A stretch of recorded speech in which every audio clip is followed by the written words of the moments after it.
A man steps off a bus at the same stop he has used for 11 years. Same time, same slouch. Same brown jacket worn soft at the elbows. He walks a dirt road toward a house with no telephone, no running hot water, no name on the mailbox. His wife is boiling potatoes. His sons are arguing about football. Nothing about this evening is different from 1,000 evenings before it. Except tonight. Parked 40 meters from the bus stop, a rented sedan idles with its headlights off. 2 men sit inside. They have been sitting there for 9 consecutive nights. Watching this man walk home, counting his steps, memorizing the rhythm of his gait so precisely that they will know instantly if anything changes. The man does not know their names. They know everything about him, including a name he has not spoken aloud in 15 years. The question they cannot answer is the only one that matters. When they grab him, will he scream? This channel exists to show how power is actually exercised behind the scenes. If that's useful to you, you'll want to be here. The man called himself Ricardo Clement. He had papers to prove it. An Argentine identity card, a work permit, a modest employment record at a Mercedes-Benz factory on the outskirts of Buenos Aires. He spoke Spanish with a stiff accent that neighbors attributed to his German origins.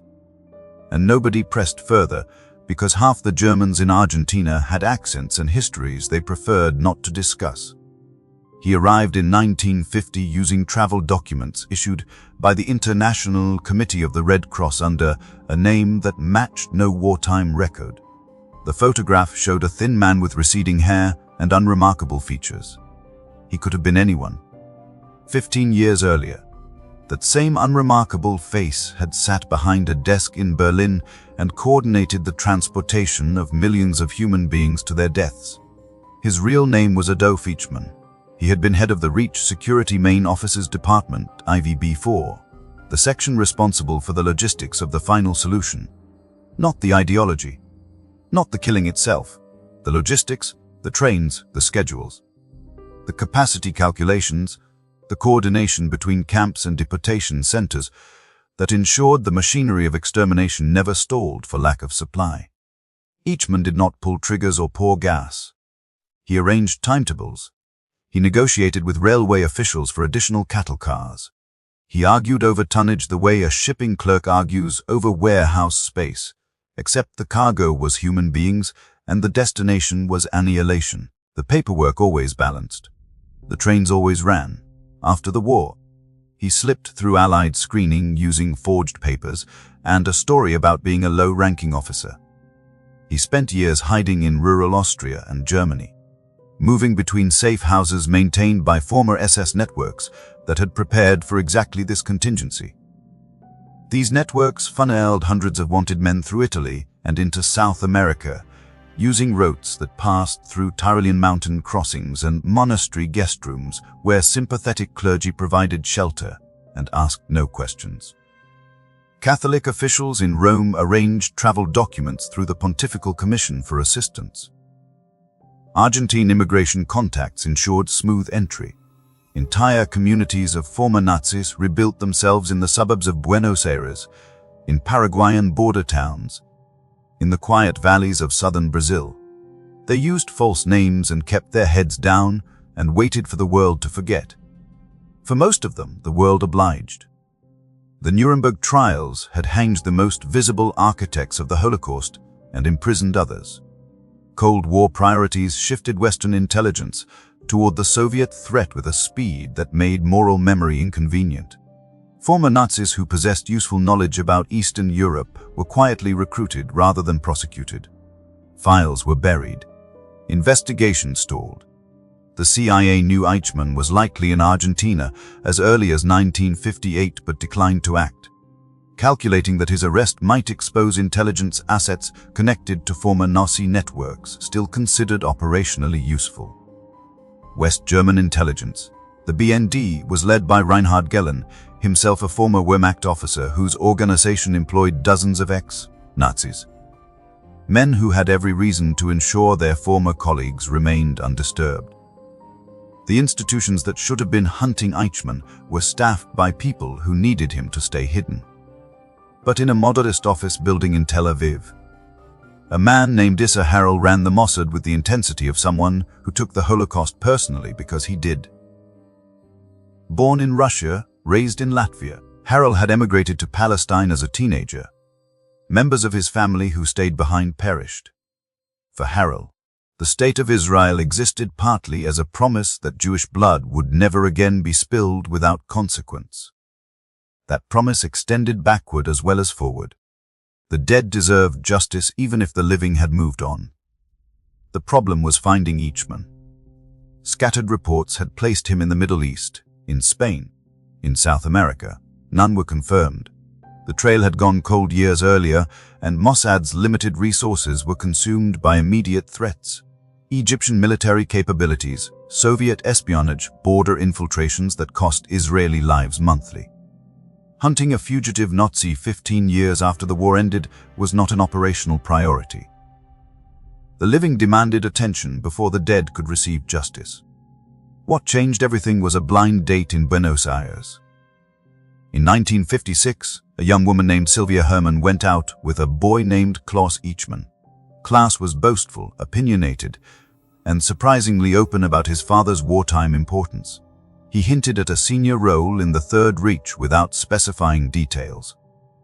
He spoke with the careless pride of a son who had absorbed his father's arrogance without understanding what it actually meant. Sylvia mentioned the date to her father, Lothar Hermann, a German-born Jew who had survived the camps and lost his sight to beatings by SS guards. Lothar heard the name Eichmann and felt something tighten in his chest. A blind man in Buenos Aires, thousands of miles from the country that had destroyed his body, was about to accomplish what every intelligence service in the Western world had failed to do. He began investigating quietly, tracing the family's address, confirming that the father went by a different first name but matched descriptions of the man who had once sat across from representatives of the Jewish councils and explained, in measured bureaucratic language, exactly how their communities would be emptied. Lothar contacted Fritz Bayer, a German prosecutor in Frankfurt who had been quietly building cases against unpunished war criminals despite fierce institutional resistance from within his own government. Bauer could not trust West German intelligence with the information. Too many former Nazis occupied positions where they could sabotage any effort to locate Eichmann. Instead, he passed Lothar's findings to Mossad through a back channel, knowing that Israel had both the motivation and the operational capability to act where Germany would not. The decision cost Bayer personally.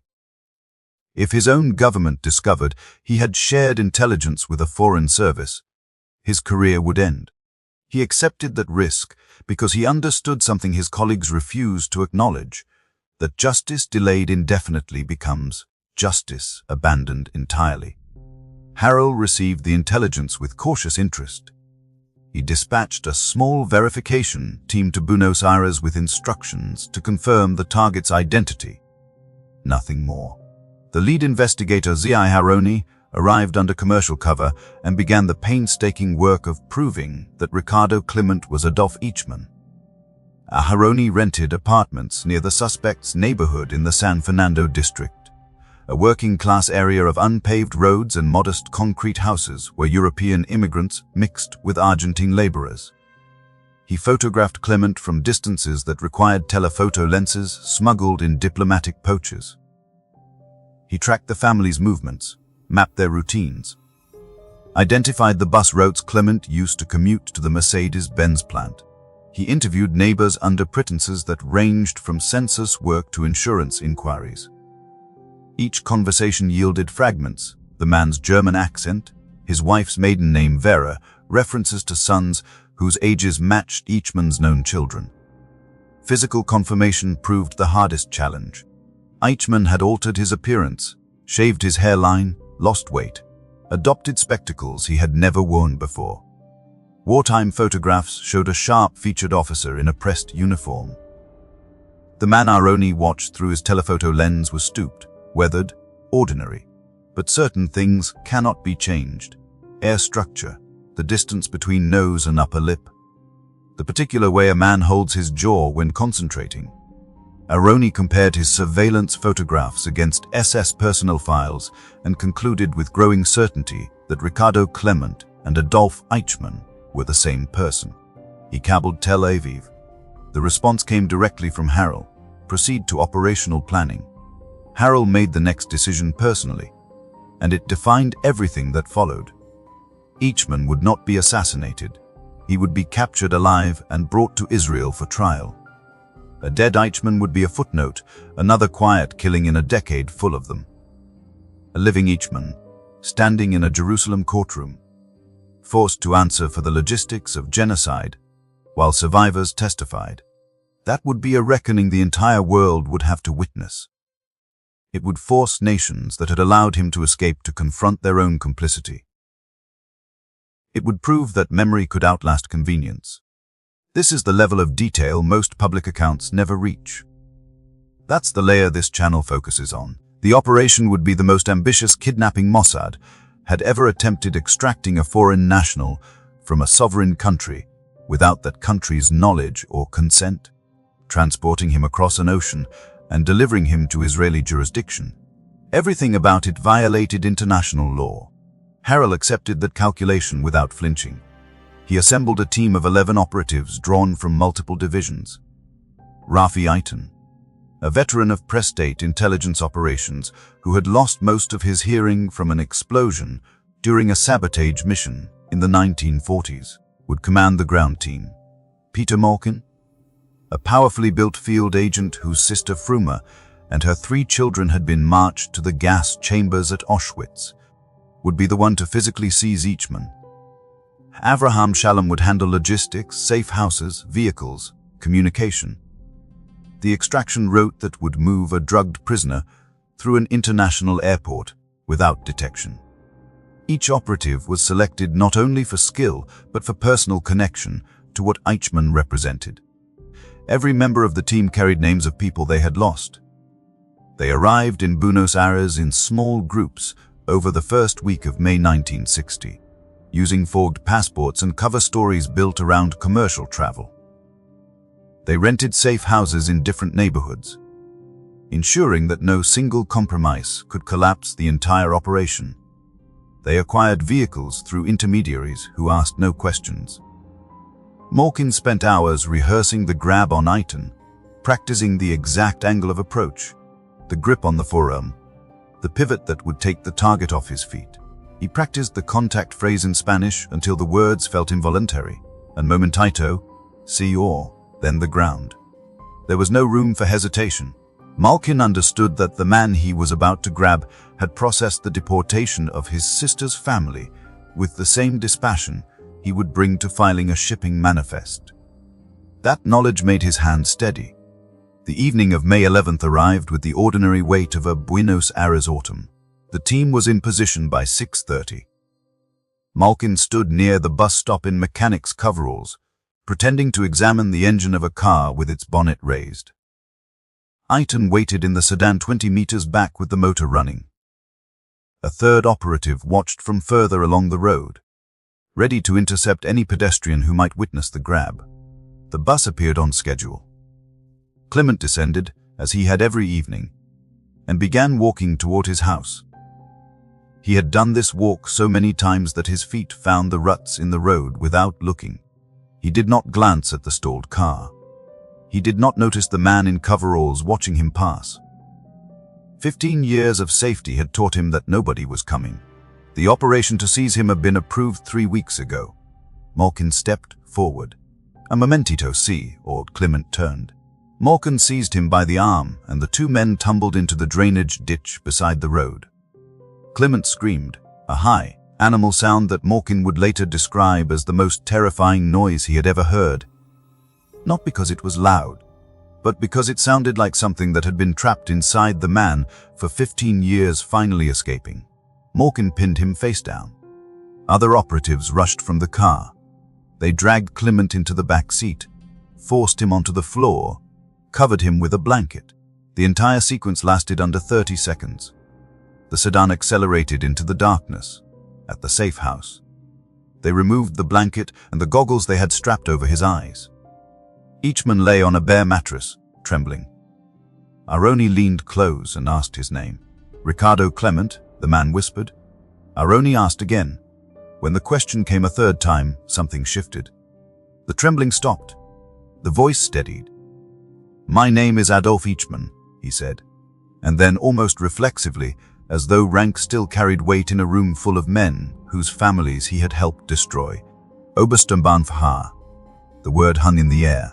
Malkin stepped back. He later wrote that in that moment he saw his sister's face more clearly than he had in years. The extraction required 11 days of hiding Eichmann in a safe house while logistics were finalized. The team kept him sedated but functional, feeding him, monitoring his health, conducting preliminary interrogations that confirmed details only the real Eichmann could know. The names of colleagues, the layout of offices in Berlin, operational specifics of deportation procedures that had never been published. They drugged him, dressed him in an LL crew uniform, and applied cosmetics to slacken his features. They forged airline credentials identifying him as a crew member recovering from illness. On May 20th, a special El Al flight that had carried an Israeli diplomatic delegation to Argentina's independence celebrations prepared for its return journey. In the early hours of the morning, operatives drove Eichmann to the airport, his head lolling against the window, like a man deep in medicated sleep. They escorted him through a side entrance, bypassing standard passport control. He was walked up the boarding stairs between two operatives who held him upright and murmured reassurances to airport staff that their colleague had simply celebrated too enthusiastically. The plane lifted off Argentine soil just after midnight, carrying a man who had believed with absolute certainty that the world had forgotten him. The trial began in April 1961 in a converted theater in Jerusalem. Eichmann sat inside a bulletproof glass booth, wearing a dark suit and headphones for translation. He listened to testimony from survivors whose families he had processed through his logistics network. He took notes in small, precise handwriting. He adjusted his glasses. He showed no visible emotion. His defense rested on a single argument: he was following orders, a bureaucrat executing policy rather than a decision-maker shaping it. The court rejected this entirely. Eichmann was convicted on 15 counts including crimes against humanity and crimes against the Jewish people. He was hanged on May 31st, 1962. His body was cremated and the ashes scattered in the Mediterranean Sea, beyond Israeli territorial waters, so that no soil would hold his remains and no grave would become a shrine. Because once you see how this was done, the operation itself stops being the important part. What the capture of Adolf Eichmann proved was not that justice is inevitable. It is not. Eichmann lived freely for 15 years while the world looked elsewhere. What it proved is that forgetting is a choice, and that a handful of people can refuse to make it. A blind survivor in Buenos Aires noticed a name. A German prosecutor risked his career. A spy chief diverted resources from urgent threats to chase a ghost. An operative grabbed a man in the dark and held on. None of them could undo what Eichmann had done, but they ensured that what he had done could not dissolve into the ordinary rhythm of a man stepping off a bus and walking home to dinner as though none of it had ever happened. And the question that survives is not about Eichmann at all. It is about the others, the hundreds who took the same escape routes, adopted the same false names, settled into the same quiet lives, the ones who rode the bus every evening and never heard footsteps behind them, the ones who died in their beds, in countries that never asked who they really were, surrounded by neighbors who never thought to wonder.